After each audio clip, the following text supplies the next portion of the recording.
Tetapi garis besarnya ini tidak mungkin salah. Inti cerita kisah nyata ini.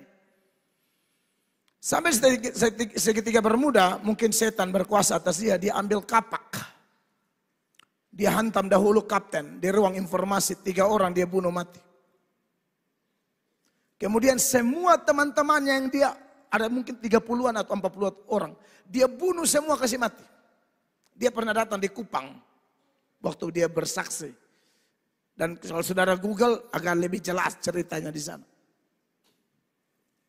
Lalu dia call ke, kalau tidak salah apa nama ya. Dia bilang, datang ambil ini jenazah semua. Kalian terlambat ambil, saya kasih tenggelam ini kapal. Dia kapak itu kapal. Berharap tenggelamkan kapal itu. Singkat cerita akhirnya polisi datang. Tangkap Gun-Gun Supardi dan dia ditahan. Sementara di tahanan itu Bapak Ibu jemaat. Di tahanannya itu tahanan orang-orang berbahaya semua. Itu pelaku kriminal tingkat atas, kelas berat. Hukuman mati, hukuman seumur hidup di situ. Termaksud ada Gun-Gun Supardi yang kasih mati semua orang di kapal itu.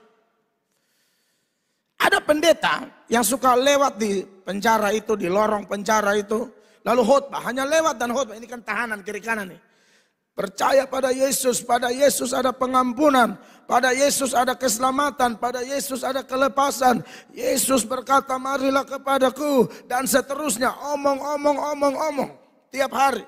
1 minggu kemudian, pas pendeta itu lewat lagi khotbah, Gun-Gun Supardi tangkap dia punya leher, tarik dia ke trali.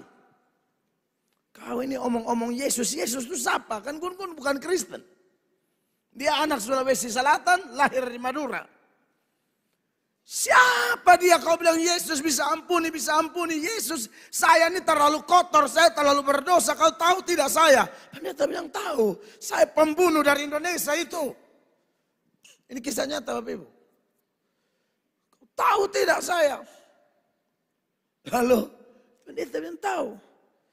Tapi mana Yesus itu? Pendeta bilang ada di sini. Di mana? Lalu pendeta ini bilang, kalau kau mau rasa dia, kau berlutut. Saya doa buat kau sekarang. Dia ikut saja begitu. Dia berlutut, pendeta tumpang tangan, doa kesan dia. Dalam doa yang cukup panjang itu, di pertengahan doa, Gun-Gun bangkit dari berlututnya. Dia lompat dan berteriak, aku bebas! Aku bebas! Aku bebas! Aku bebas! Kawan-kawan sel lain yang begini, gila. Dia ada dalam sel tapi dia berteriak, aku bebas.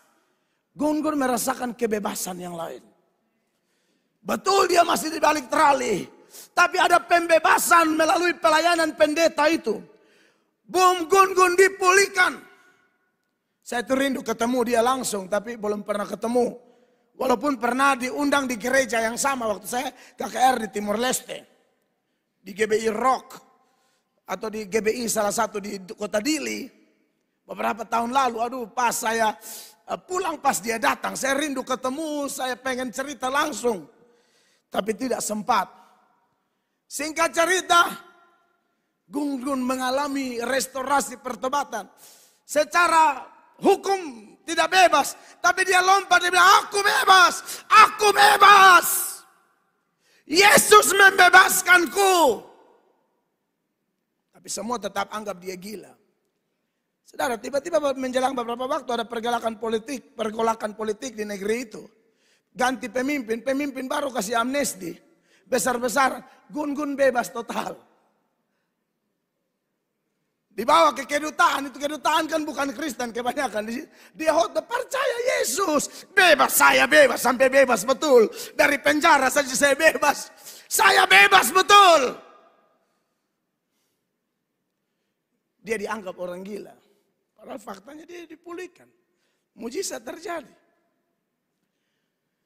Pulang di Indonesia, turun Surabaya, lanjut sekolah teologi, buka gereja. Kemungkinan gerejanya mungkin di daerah Tangerang kalau tidak salah sekarang. Cukup tua beliau ya. Saudara, apa yang mustahil bagi Allah? Amin. Ini ayat bilang di dalam pembacaan kita khususnya ayat 7. Dengan jelas firman Allah berkata di sana, baiklah orang fasik meninggalkan jalannya dan orang jahat meninggalkan rancangannya. Baiklah ia kembali kepada Tuhan, maka dia akan mengasihaninya dan kepada Allah kita, sebab ia memberi pengampunan dengan limpahnya. Hati Tuhan tuh ya Bapak Ibu, dia tidak mau orang fasik mati dalam kefasikannya. Allah mau orang fasik bertobat. Allah tidak mau orang fasik mati dalam keadaan tetap fasik. Fasik itu without worship. Makanya dalam Yehezkiel 33 ayat 11 firman Allah berkata begini Bapak Ibu jemaat. Katakanlah kepada mereka, demi aku yang hidup, demikianlah firman Tuhan Allah. Aku tidak berkenan kepada kematian orang fasik. Aku tidak berkenan kepada kematian orang fasik. Melainkan aku berkenan kepada pertobatan orang fasik itu. Amin. Dari kelakuannya supaya ia hidup.